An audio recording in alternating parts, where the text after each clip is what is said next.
Hello friends, welcome to Chettinadamani channel. எல்லாரும் எப்படி இருக்கீங்க? எல்லாரும் சந்தோஷமாகவும் ஆரோக்கியமாகவும் இருப்பீங்கன்னு நான் நம்புகிறேன். இன்றைக்கி நான் பார்க்க போகிற பதிவு என்ன அப்படின்னா, எல்லாருக்குமே பார்த்தீங்கன்னா ஒரு கனவு இருக்கும். அது வந்து மிகப்பெரிய ஒரு கனவாக இருக்கும். நம்ம வாழ்ந்தோம் அப்படிங்கிற ஒரு நம்பிக்கைக்கு நம்ம ஒரு வீடு கட்டணும் அப்படிங்கிற ஒரு கனவு இருக்கும் இல்லையா? அந்த கனவு நிறைவேறணும் அப்படின்னா இந்த மாதிரி முருகப்பெருமானை நீங்கள் வழிபாடு செய்யுங்க. இன்னைக்கு நம்ம எப்படி வழிபாடு செய்ய போறோம் அப்படின்னா, செங்கல் வச்சுதான் வழிபாடு செய்ய போறோம். இதை முதல்ல யூடியூப்ல முதல்ல கொண்டு வந்தது நான் மட்டும்தான். ஏன்னா இந்த மொபைல் வந்த காலத்துக்கு முன்னாடியே நான் வந்து இந்த பூஜையை செஞ்சேன் அப்படின்னு நான் ஃபஸ்ட்டு செங்கல் பூஜை செஞ்சு வீடியோ கொடுத்தப்பவே அதை வந்து நான் பதிவு பண்ணியிருப்பேன். அதுக்கப்புறம் எத்தனையோ டைம் வந்து நான் இந்த மாதிரி பூஜைகள் பண்ணியிருக்கேன். ஒவ்வொரு பூஜையிலையும் இதை நான் வந்து பதிவு பண்ணிகிட்டே இருப்பேன். முதல்ல நான் வந்து செங்கல் வைக்கலை, வெறும் கருங்கல் எடுத்துக்கொண்டே வச்சு எனக்கு ஒரு வீடு கட்டணும் அப்படிங்கிற ஒரு வெறித்தனம். ஒரு மனுஷனுக்கு நம்ம வாழ்ந்தோம் அப்படிங்கிறத காட்டணும் அப்படின்னா நமக்குள்ள ஒரு வீடு கட்டணும். அதாவது ஒரு குருவிக்கு தான் கூடுனாலும் ஒரு குருவி கூட தனக்கான சொந்த கூட இருக்கணும் அப்படின்னு தான் நினைக்குமாமா. அது மாதிரி தான் எல்லாருமே தனக்கான ஒரு வீடு இருக்கணும் அப்படிங்கிறது எல்லாருக்குமே ஒரு ஆணித்தரமான ஒரு நம்பிக்கையும் இருக்கும், ஆசையும் இருக்கும். அந்த மாதிரி தான் நானுமே வாடகை வீட்டில் இருந்த காலத்துலேருந்து எனக்குன்னு ஒரு வீடு வேணும் அப்படின்னு நான் நினச்சி ஒவ்வொரு நாளும் நான் வந்து வழிபாடு செஞ்சதனுடைய முழு பலன் தான் நான் இப்போ வந்து வீடு கட்டினது. அதுக்கப்புறம் என்னோட்டப்படி இந்த பிரபஞ்சம் கொடுத்ததான் பல வீடுகள். இதை ஏன் இந்த பதிவில் ஒவ்வொரு டைம் நான் சொல்கிறேன் அப்படின்னா, நம்பிக்கை தான் நம்மளுடைய வாழ்க்கையை வந்து எப்போதுமே நம்மளை மேலோங்கி கொண்டு போகும். இதை ஒவ்வொரு பதிவுலையும் என்னடா பேசுகிறதையே பேசுகிறாங்க அப்படின்னு நினைக்காதீங்க. ஏன்னா சொல்லி தான் ஆகணும். ஒவ்வொரு பதிவுலையும் நம்ம சொல்ல தான் எல்லாருக்குமே எல்லா விஷயங்களும் போய் சேரும். அதனால் பார்த்திங்கன்னா, நம்பிக்கை தான் நம்மளுடைய வாழ்க்கையை எப்போதுமே மேலோங்கி கொண்டு போகும், முன்னேற்றத்துக்கு கொண்டு போகும். அந்த மாதிரி நான் அப்போ எப்படி வந்து பூஜை பண்ணேன் அப்படின்னா, நாங்கள் ஃபஸ்ட்டு இடம் வாங்கி வீடு கட்ட ஆரம்பிக்கிறப்பவே ஒரு பெரிய ஆக்சிடெண்ட்டு. அப்படியே பார்த்திங்கன்னா எல்லாத்தையும் ஸ்டாப் பண்ணிவிட்டும் வீடு கட்டவே இல்லை. ஒரு 2 வருஷமாக வந்து எனக்கு அவரை காப்பாற்றி கொண்டு வர்றதுலேயே பார்த்திங்கன்னா பெரிய ஒரு கடமையும் இருந்தது, ஒரு வைராக்கியம் இருந்தது. அதுக்கப்புறம் தான் எனக்கு வந்து என்னடா இப்படி வீடு கட்ட ஆரம்பித்தோடனே இப்படி ஆயிடுச்சு, எல்லாம் போர் போட்டாச்சு, மணல் கடலெல்லாம் வந்து இறங்கிடுச்சு, இந்த மாதிரி ஆயிடுச்சு அப்படின்னு சொல்லி அந்த மன வருத்தத்திலே ஒவ்வொரு நாளும் காலையில் பிரம்ம முகூர்த்த பூஜை காலையில் எழுந்திரிச்சு கைகால் முகத்தை கழுவிட்டு அங்கேருந்து நம்ம இடத்துல இருந்து எடுத்துகிட்டு போனேன். அப்படியே அந்த ஒரு வருஷம் ஃபுல்லாக அப்படியே கிடந்தது. சரி, ஒரு 6 மாதம் கழித்து ஆரம்பிப்போம், ஒரு வருஷம் கழித்து ஆரம்பிப்போம். இப்படி என்னுடைய அந்த எண்ணோட்டம், நம்ம வீடு கட்ட ஆசைப்பட்டு இவ்வளோ கஷ்டப்பட்டு ஒரு இடம் வாங்கி நம்ம ஃபஸ்ட்டு ஒரு அடி எடுத்து வைக்கும்போது அது மிகப்பெரிய ஒரு தடங்கலாக நின்று போச்சே அப்படின்னு நான் நினச்சி, திருப்பி பார்த்தீங்கன்னா அந்த இடத்துல போய் அதாவது ஒரு 2 வருஷம் ஆயிடுச்சு அதுக்கப்புறம் வீடு கட்டி முடிக்க. அந்த இடத்துல போயிட்டு மணல் எல்லாத்தையும் எடுத்துகிட்டு போயிட்டாங்க. ஏன்னா அங்கங்கே அது பக்கத்தில் உள்ளவங்களாம் அள்ளிட்டு போயிட்டாங்க. ஏன்னா 2 வருஷமாக எந்த ஒரு பாதுகாப்புலையும் அப்படியே போட்டோம் அப்படின்னா எடுத்துகிட்டு போயிடுவாங்கல்ல, அதே மாதிரி எடுத்துகிட்டு போயிட்டாங்க. அந்த கருங்கல் மட்டும் இன்னும் இத்தனை வருஷமே கிடக்கு. கிட்டத்தட்ட ஒரு 17 வருஷத்துக்கு மேலே ஆயிடுச்சு. இன்னும் பார்த்தீங்கன்னா அந்த கருங்கல் மட்டும் அதே இடத்துல அப்படியே இருக்குது. அதுலேருந்து ஒரு கல், ஒரே ஒரு கருங்கல், சின்ன ஒரு முக்கோணம் மாதிரி ஒரு கல்லை என்னால் எவ்வளோ பெருசு என்னால் தூக்க முடியுமோ அவ்வளோ பெரிய கல்லை தூக்கிட்டு வந்து கழுவிட்டு அந்த கல்லுக்கு பார்த்தீங்கன்னா மஞ்சள் குங்குமம் வச்சு சும்மா அந்த அப்போல்லாம் பார்த்தீங்கன்னா இந்த லட்சுமி விளக்கு தான் இருக்கும். அந்த விளக்கில் டெய்லி பார்த்தீங்கன்னா தீபம் ஏற்றி வச்சிருவேன். அந்த மாதிரி நான் வந்து தீபம் ஏற்றி வச்சு வழிபாடு செஞ்சதான். அப்போல்லாம் கையில் எந்த ஒரு வருமானமும் இல்லை, பணமும் இல்லை, எதுவுமே இல்லை. ஆனால் இல்லைனாலும் எனக்கு வந்து அந்த வீடு கட்டுற யோகத்தை வந்து கடவுள் உடனே எனக்கு வந்து கொடுத்தாரு. அது லோன் போட்டு கட்டுறப்போ லோன்லேயுமே தடங்கள்லாம் வந்துச்சு. அதெல்லாம் திரும்ப நானே போய் பேசி கிளியர் பண்ணி ஒவ்வொன்றிலையும் வெற்றி அடுத்து மேலே அடுத்து எனக்கு வெற்றியாக கிடச்சிட்டு இருந்தது. அதுலேருந்து தான் எனக்கு இந்த பூஜை, அதாவது கல் வச்சு பூஜை பண்ணோம் அப்படின்னா நம்மளுக்கு எந்த ஒரு தடங்களுமே வராது அப்படின்னு நினச்சி நான் நம்பினது. நான் எப்படி நான் வீடு கட்டணுனோ அதை தான் நான் முழு பதிவில் இந்த சோசியல் மீடியாவில் முதலாக நான் வந்து யூடியூப்பில் பதிவு பண்ணியிருப்பேன். அதுக்கப்புறம் எத்தனையோ பேர் வீடியோலாம் போட்டாங்க, எத்தனையோ பேர் அதை பற்றி ஆன்மீக வளர்கள்லாம் சொல்லிட்டாங்க. ஆனால் என் வாழ்க்கையில் நடந்ததை நான் அப்படியே சொல்லியிருந்தேன். அதுதான் இன்றைக்கி பயங்கர ட்ரெண்டிங்காக போயிட்டுருக்குது. எல்லாருமே கல் வச்சு பூஜை பண்ணணும் அப்படின்னு. முருகப்பெருமான் பார்த்தீங்க அப்படின்னா, இதை எந்த தெய்வத்துக்கு நம்ம வந்து பூஜை பண்ணணும் அப்படின்னா கண்டிப்பாக முருகப்பெருமானுக்கு தான் நம்ம வந்து பூஜை பண்ணணும். அவர் தான் பார்த்தீங்கன்னா கலியுகத்தில் கண்கண்ட தெய்வம் என வந்து ஆன்மீக உலகம் வந்து கொண்டாடுகிறது.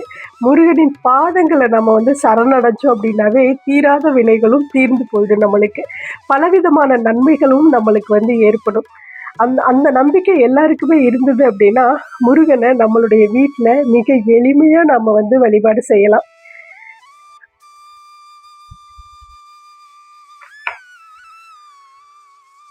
இப்போ பார்த்தீங்கன்னா, நான் வந்து ஃபஸ்ட்டு முருகனுடைய மயில் வாகனத்தை எடுத்தாந்து ஃபஸ்ட்டு வச்சுட்டேன். அவருடைய வாகனம் மயில் தானே. அது நம்ம வீட்டில் இருந்ததுனால இந்த மயிலெல்லாம் நானே செஞ்சது. அதனால அதை கொண்டாந்து நான் வந்து வச்சுட்டேன்.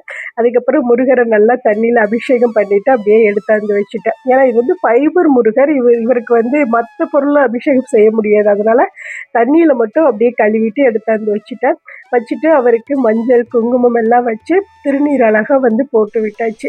அதுக்கப்புறம் அழகாக கோலம் போட்டுட்டேன். இந்த கோலம் நீங்கள் சர்க்கோண கோலமாக போட்டிங்கன்னா இன்னுமே சிறப்பு. சர்க்கோண கோலம்லாம் தெரியுமில்ல, முக்கோணம் மாதிரி போட்டு அந்த ஒவ்வொரு முக்கோணத்துலேயும் 6 முக்கோணத்துலேயும் சின்ன சின்னதாக குட்டி குட்டியாக ஒரு முக்கோணம் போடுறதா சர்க்கோண கோலம். இதை ஏற்கனவே நான் நிறைய பதிவுகள் கொடுத்துருக்கேன்.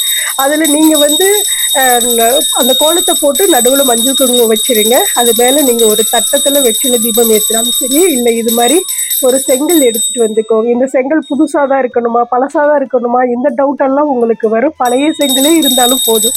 செங்கல் வச்சு வழிபாடு செய்யணும், அவ்வளோதான். இப்போ நான் பழைய செங்கல் தான் வச்சுருக்கேன். நான் ஏற்கனவே இந்த செங்கல் வச்சு பூஜை பண்ணுறதுனால இந்த செங்கல் பூஜை அறையிலே தான் நான் வச்சுருக்கேன்.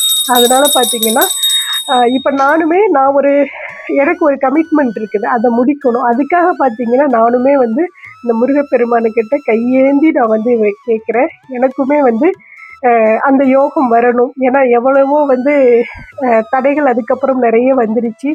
பிளானெல்லாம் போட்டு அப்படியே கூட நின்று போச்சு. பல யோசனைகள்னால அப்படியே வந்து நிற்கிது. அதனால பார்த்தீங்கன்னா சரி நம்ம மறுபடியும் முருகனுக்கிட்ட இந்த மாதிரி நம்ம பூஜை பண்ணுவோம், கண்டிப்பாக அது நடக்குங்கிற நம்பிக்கையை இருக்கிறதுனால தான் நான் அப்படியே சோசியல் மீடியாவில் உங்களுக்கு வந்து வீடியோவாக நான் வந்து கொடுக்குறேன். கண்டிப்பாக இந்த பூஜையை நீங்கள் நம்பிக்கையோடு செய்யுங்க. நம்மளுக்கு வரக்கூடிய எவ்வளவோ தடைகள் இருந்தாலும் முருகப்பெருமான் அதை வந்து கண்டிப்பாக வந்து நிறைவேற்றி கொடுப்பார். இப்போ அழகாக சர்க்கோண கோலம் போட்டுட்டிங்களா, அதில் அந்த செங்கலை வந்து நல்லா தண்ணியில் வந்து கழுவிட்டு எடுத்து வச்சு சந்தனம் குங்குமம் எல்லாம் வச்சு நல்லா திருநீரில் பட்டை போட்டு விடுங்க. அதுலேயும் சந்தனம் குங்குமம் எல்லாம் வச்சுருங்க. நம்ம வீட்டில் இருந்ததுன்னா வெற்றிலை எடுத்துக்கோங்க, இல்லைன்னா கடையில் ஒரு வெற்றிலை வாங்கிக்கோங்க. ஒரு வெற்றிலை வாங்கினாலும் சரி, இல்லை 6 படை முருகனையும் வேண்டி 6 வெற்றிலை நீங்கள் வாங்கி 6 தீபம் போட்டாலும் சரி. நான் ஏற்கனவே 6 தீபமெல்லாம் போட்டு உங்களுக்கு வீடியோஸ் இதுக்கு முன்னாடி கொடுத்த வீடியோலாம் கொடுத்துருக்கேன். இன்றைக்கி நான் ஒரே ஒரு தீபம் போட்டு தான் நான் வந்து வீடியோ கொடுக்குறேன்.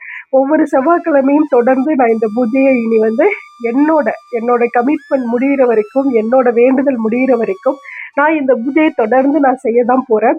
கண்டிப்பாக அதை உங்களுக்கு பதிவாகவே நம்ம சேனலில் நான் கொடுத்துட்டே இருப்பேன். நீங்களும் அதை பார்க்கலாம். இப்போது அந்த செங்கல் மேலே அந்த வெற்றிலையை வச்சு அதில் நல்ல வெற்றிலை கழுவிடுங்க. தண்ணியில் கழுவிட்டு அதில் வந்து அந்த வெற்றிலையை வந்து செங்கல் மேலே வச்சாலும் சரி, இல்லை செங்கலுக்கு கீழே நீங்கள் வச்சு தீபம் ஏற்றினாலும் சரி, அது மேலே வந்து வச்சுட்டு அதில் வந்து அந்த வெற்றிலை மேலே அட்சதை போட்டுக்கோங்க. சந்தனம் குங்குமம் வச்சுட்டு நல்ல ஒரு மண் அகல் விளக்கில் தீபம் ஏற்றுங்க. எப்போதும் நம்ம வந்து ஒரு வேண்டுதல் செய்கிறோம் அப்படின்னா மண் அகல் விளக்குக்கு தான் அந்த ஈர்ப்பு சக்தி வந்து அதிகமாக இருக்குன்னு சொல்லுவாங்க. நம்மளுடைய வேண்டுதலையே வந்து சீக்கிரம் வந்து நடத்தி கொடுக்குற ஒரு விளக்கு அப்படின்னாவே அது மண் அகல் விளக்கு தான். அதனால தான் நிலைவாசலையாக இருக்கட்டும், நம்மளுடைய குலதெய்வத்துக்காக இருக்கட்டும், மற்ற தெய்வங்களுக்காக இருக்கட்டும், மண் அகல் விளக்கில் தீபம் ஏற்றுங்க அப்படின்னு சொல்லுவாங்க. நம்மக்கிட்ட வெள்ளி விளக்கு இருந்தாலும் சரி, தங்கத்தாலே விளக்கு இருந்தாலும் சரி, ஆனால் இந்த மண் அகல் விளக்குக்குரிய ஒரு முக்கியத்துவம் வந்து வேற எந்த விளக்குக்குமே இல்லை. அதெல்லாம் நம்மளுடைய வசதிக்கு ஏற்ப வந்த விளக்குகள். ஆனால் ஆதி காலத்திலிருந்து ஏற்றக்கூடிய ஒரே ஒரு விளக்கு வந்து இந்த மண் அகல் விளக்கு தான். இது பஞ்சபூதங்களையும் குறிக்கக்கூடிய ஒரு விளக்கும் கூட. அதனால பார்த்தீங்கன்னா இந்த மண் அகல் விளக்கை நல்லா வந்து தண்ணியில் கழுவிட்டு, புது விளக்காக இருந்தாலும் சரி, இல்லை பழைய விளக்காக இருந்தாலும் சரி, அதில் சந்தன குங்குமம் எல்லாம் வச்சு நல்லா அந்த விளக்கு நிறைய பார்த்தீங்கன்னா நெய் ஊற்றிக்கோங்க. அன்னைக்கு ஒரு நாள் மட்டும் முருகருக்கு நீங்கள் நெய் தீபம் போட்டு தான் வழிபாடு செய்யணும். இது ரொம்ப ரொம்ப முக்கியம். நான் அப்போல்லாம் எப்படி வழிபாடு செஞ்சேன்னா 5 அந்த முக்கூட்டு எண்ணெய்ன்னு சொல்லுவோம்ல, 5 எண்ணெய் வாங்கி வச்சுக்குவேன். எப்போதுமே அந்த 5 எண்ணெயில் தீபம் ஏற்றுவேன். அது நல்ல நாளாக இருந்தாலும் சரி, பிரம்ம முகூர்த்த பூஜையாக இருந்தாலும் சரி, அது அப்போல்லாம் ஒரு பயங்கரமான ஒரு கனவு நம்மளுக்குள்ளே இருந்துகிட்டே இருக்குல்ல. வசதி வாய்ப்பே இல்லாமல் ஒவ்வொரு வாடகை வீடாக நம்ம இருக்கிறப்போ நம்மளுக்கு இது மாதிரி நம்ம ஒரு வீடு கட்டணும், நம்மளும் இந்த சொசைட்டியில் நல்லா வாழணும், சொந்த பந்தங்களுக்கு முன்னாடி நம்மெல்லாம் நல்லா வாழணும் அப்படிங்கிற எண்ணோட்டம் எல்லாருக்குமே இருக்கும்ல. அதே எண்ணோட்டம் தான் மனிதனாக பிறந்த ஒவ்வொருத்தருக்கும் இருக்கும். அதுதான் எனக்கு இருந்துச்சு. அதனால பார்த்தீங்கன்னா அந்த முக்கூட்டு எண்ணெய்கள் வாங்கியாந்து வச்சுக்குவேன். முக்கூட்டு எண்ணெய்னா தேங்காய் எண்ணெய், நல்லெண்ணெய், விளக்கெண்ணெய், அப்புறம் வந்து பார்த்தீங்கன்னா இந்த 3 எண்ணெய் தான். தேங்காய் எண்ணெய், நல்லெண்ணெய், விளக்கெண்ணெய் 3 எண்ணெயும் பார்த்தீங்கன்னா கலந்து ஒரே அளவாக வாங்கியாந்து பாட்டிலில் வச்சுக்குவேன். அதை தான் வந்து காலையில் நிலைவாசல் தான் 2 மன்னர்கள் விளக்கு ஏற்றுவேன். அது மாதிரி பூஜை அறையில் ஒரே ஒரு லட்சுமி விளக்கு மட்டும் இருக்கும் அப்போல்லாம். ஏன்னா இப்போ தான் விளக்கெல்லாம் விதவிதமாக வாங்கி வச்சுருக்கோம். அப்போல்லாம் ஒரே ஒரு விளக்கு தான் இருக்கும். அந்த ஒரு விளக்குல மட்டும்தான் தீபம் ஏற்று ரொம்ப சின்ன விளக்காக இருக்கும் அந்த லக்ஷ்மி விளக்கு. அதில் மட்டும் அப்போவே பார்த்தீங்கன்னா அணையா தீபம் ஏற்றிக்கிட்டே இருப்பேன். அது முடிய எண்ணெய் தீர மாதிரி இருக்கிறப்போ பார்த்து ஊற்றிக்குவேன் எண்ணெய். இப்போ தான் பெரிய அகல் விளக்கெல்லாம் வாங்கி வச்சுருக்கோம். அப்போ அதில் தான் நான் வந்து தீபம் ஏற்றி வழிபாடு செஞ்சேன். அதே மாதிரி காலையில் எந்திரிச்சு தீபம் ஏற்றிட்டு அந்த செங்கலுக்கு முன்னாடி ஒரு தீபம் ஏற்றிடுவேன். அந்த கருங்கல் நான் அப்போ வச்சுருந்தேன் இல்லையா, செங்கல் இல்லை கருங்கல், அந்த கருங்கலுக்கு முன்னாடி ஒரு தீபம் ஏற்றிடுவேன். அது ஒவ்வொரு வெள்ளி செவ்வாய் நாட்களையும் அந்த கருங்கல்லை தண்ணியில் கழுவிட்டு மறுபடியும் மஞ்சள் குங்குமம் வச்சு அதுக்கு முன்னாடி தீபம் ஏற்றிட்டு இருந்தேன். பணமே இல்லை, எந்த ஒரு கமிட்மெண்ட்டுமே இல்லை, நம்ம வீடு கட்டுவோமான்னு கூட யோசிக்கலை. ஆனால் வீடு கட்டுற யோகம் டக்குன்னு வந்தது, வீட்டை கட்டணும். அது உண்மையாலுமே மிகப்பெரிய ஒரு மிராக்கிளாக இருந்தது. அது எப்படி நடந்ததுன்னே தெரியாமல் தான் நடந்தது. அதனால கண்டிப்பாக நீங்களும் நம்புங்க, உங்களுடைய வாழ்க்கையில் கண்டிப்பாக ஒரு வீடு கட்டுற யோகம் வந்து இந்த முருகப்பெருமான் உங்களுக்கு வந்து நடத்தி கொடுப்பார். அன்னைக்கு பார்த்தீங்கன்னா நம்ம வந்து கந்த சஷ்டி கவசம் உட்கார்ந்து படிக்கலாம். அதே போல் பார்த்தீங்கன்னா ஓம் சரவணபவ அப்படிங்கிற மந்திரத்தை நம்ம சொல்லி முருகருக்கு செவ்வ அரளி மலரில் நம்ம அர்ச்சனையும் பண்ணி விடலாம். இந்த மாதிரி நீங்கள் செஞ்சு பூஜைகள் செஞ்சுட்டு வாங்க, கண்டிப்பாக உங்களுடைய கனவுகள் நிறைவேறும். நான் இப்போ ஆறுபடை முருகரையும் வேண்டி அந்த செவ்வ அரளி பூவிலையும் நான் வந்து அப்படியே அவருக்கு அர்ச்சனை போட்டு அப்படியே நான் வந்து என்னுடைய வேண்டுதலையும் சொல்லி நான் முருகப்பெருமானுக்கிட்ட வேண்டுகிட்டேன். ரொம்ப சிம்பிள் அண்ட் ஈஸியான ஒரு வழிபாடு தான் இது. இதை நம்ம வந்து தொடர்ந்து செய்யலாம். உங்களுடைய கனவுகள், அதாவது நம்ம வீடு கட்டணும்னு நினைக்கக்கூடிய அந்த கனவு நிறைவேறும் வரை இந்த செங்கலை உங்களுடைய பூஜை அறையிலேயே வச்சுருங்க, முருகப்பெருமானுக்கிட்டே வச்சுருங்க. அதுக்கப்புறம் நீங்கள் வந்து உங்களுக்கு அந்த வீடு கட்டுற யோகம் வந்துருச்சு அப்படின்னா அந்த கல்லை நம்மளுடைய நிலைவாசல், அதாவது அஸ்திவாரம் நிலைவாசல் வந்து கட்டுவோம் இல்லை, அந்த இடத்துல நீங்கள் வந்து அந்த கல்லை வச்சு பதிச்சு வீடு கட்டுங்க. ஏன்னா நான் அப்படி தான் அந்த கருங்கல்லை வச்சு கட்டினேன். அதுக்கப்புறம் பார்த்தீங்கன்னா நம்மளுடைய பூஜை அறை, எங்கேயாவது பூஜை அறை கட்டுறோம் அப்படின்னா அந்த இடத்துலையும் நம்ம அந்த கல்லை வச்சு கட்டலாம். அது வரைக்கும் அந்த கல் உங்களுடைய பூஜை அறையிலேயே இருக்கட்டும். இது வந்து வீடு கட்டுறதுக்கு மட்டுமா அப்படின்னா நிலம் வாங்குறதுக்கும் நீங்கள் இந்த பூஜையை செய்யலாம். அதாவது வீடு மனை கட்டக்கூடிய அந்த யோகம் வந்து இந்த முருகப்பெருமான் கண்டிப்பாக உங்கள் எல்லாருக்கும் நடத்தி கொடுப்பார். இந்த பூஜை வந்து மிக சாதாரண பூஜை இல்லைங்க. இதெல்லாம் ஏனோ தானே நினைக்காதீங்க. இந்த பூஜையை நம்மளுடைய சேனலில் பார்த்துட்டு செஞ்சு பலன் பெற்றவங்க நிறைய பேர் இருக்காங்க. நீங்கள் இந்த வீடியோ நான் கொடுத்ததுக்கு அப்புறமே வந்து அந்த பலன் பெற்றவங்க எல்லாருமே கமெண்ட்ஸில் கண்டிப்பாக சொல்லுவாங்க அப்படின்னு நான் வந்து நம்புகிறேன். கண்டிப்பாக பார்த்தாங்கன்னா அவங்களுடைய பதிவை இதில் வந்து கமெண்ட் மூலியமாக நம்மளுக்கு கண்டிப்பாக வந்து தெரிவிப்பாங்க. அதனால நம்பிக்கையோடு செய்யுங்க. கண்டிப்பாக வாழ்வில் எப்போதுமே இந்த வெற்றி வேலன் நம்மளுக்கு வெற்றியை மட்டுமே கொடுப்பார். ஓம் சரவண பவ, ஓம் சரவண பவ, ஓம் சரவண பவ. வெற்றிவேல் முருகனுக்கு அரோகரா. இந்த பதிவு பிடிச்சிருந்தது அப்படின்னா செட்டிநாடு அம்மணி சேனலை சப்ஸ்கிரைப் பண்ணிக்கோங்க. வீடியோ பார்க்குற எல்லாரும் கண்டிப்பாக ஒரு லைக் கொடுத்து எல்லாருக்கும் ஷேர் பண்ணுங்கள். எல்லாருக்கும் இந்த விஷயங்கள்லாம் போய் சேரட்டும். தேங்க்ஸ் ஃபார் வாட்சிங். நன்றி, வணக்கம். அனைவருக்கும் நல்லதே நடக்கும். வெற்றிவேல் முருகனுக்கு அரோகரா.